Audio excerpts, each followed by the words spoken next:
piga na sapal. Yan. Pag gagawa po tayo ng nyug, itabi lang din natin yan. Pwede po yung pakinabangan, pakain sa pato. Pwede sa manok, pwede sa baboy.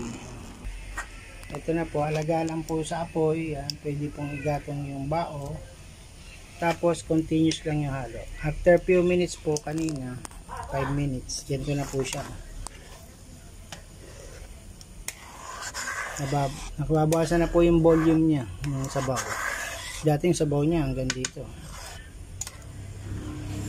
Comfort na po ng sabaw ang nawawala.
Ito po yung proseso natin sa paggawa ng mantika. Gawin po natin mantika yung mga nyug. 8 nyug po ang ating pakikiskis at pipigain. Pagkapiga po ay isa lang natin sa malaking kawali. Ayan po, malaking kawali po ito. Tapos po ay maggatong tayo. Ito po, ang mantika po kasi ang mahal ngayon. Kaya gawa na lang po tayong mantika. So marami tayong nyug, i-convert natin sa mantika. Po pag nagawa po itong mantika, may matitira pa po yung mga latik. Yun, masarap pong papakin yung latik. Lagyan mo asukal. Yan. Habang kumukulo po, halo lang ng halo.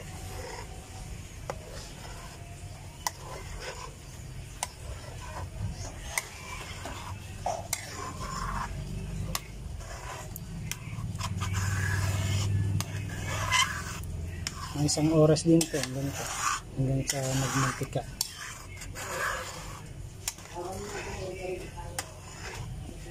Lagaan nyo lang po sa gatong, panggatong lang po tayo para tipid kasi mahal din po yung gasol. Titipid tayo ngayon.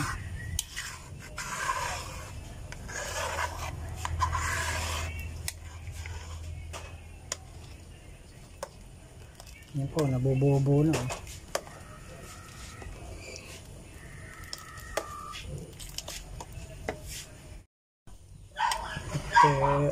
20 minutes po, ito na po siya. After 20 minutes nakakalahati na po yung sabaw. Tumakas na lang, tumakas yung sabaw. Kita na lang po itong gata.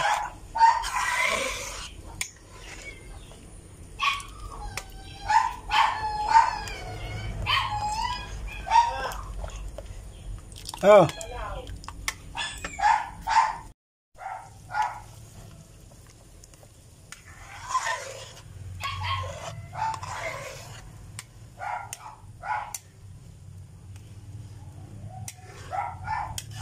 kalahati na po yung sabaw.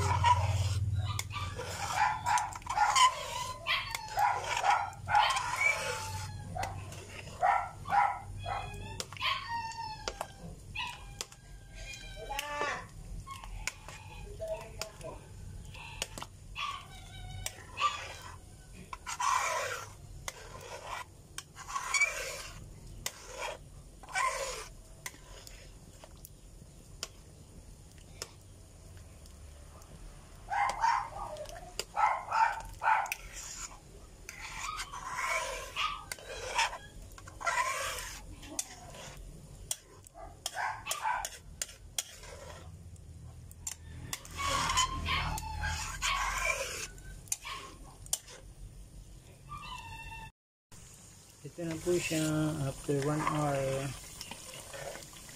Hihiwalay na po yung latik. Kung nakikita ka na mantika niya. Tuloy lang po yung baga-apoy.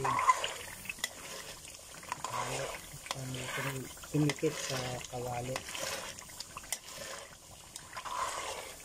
Dahil sa maging latik siya. Hihiwalay na po yung latik. At magiging mantika. Mantika.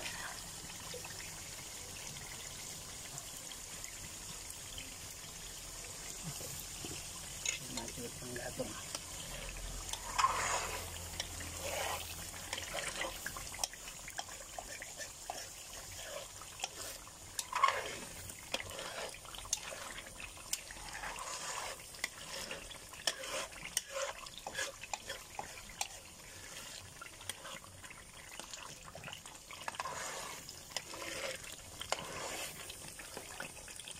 Nakita na po.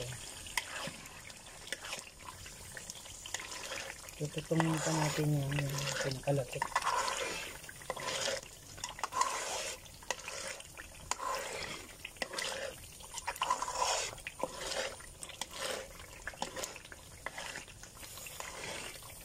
Musok.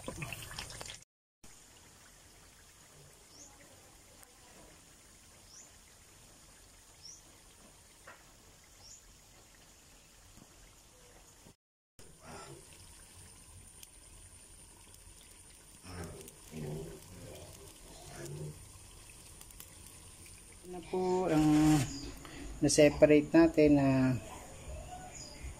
anong tawag dito? Masarap na buka. Sa Bicol po buka. Sa Tagalog naman ay latik. Ayan. Masarap po yan sa suman. Sa ibabaw na suman, sa sinukmani. Kaya po napakasarap po nito. Tapos nakagawa po tayo ng mantika. Isang bote. Yun po ang produkto ng ating nyug. Kaya thank you po for watching. Thank you for product ng mantika. Masarap po siya. Coconut oil finished product.